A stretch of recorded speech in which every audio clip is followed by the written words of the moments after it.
চাতক প্রায় নিশি, যে আছে কালো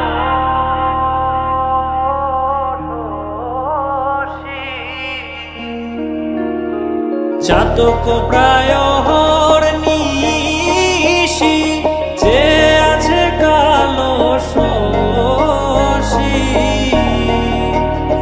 আমি হব বলে চরণ দাসী, হব বলে চরণ দাসী।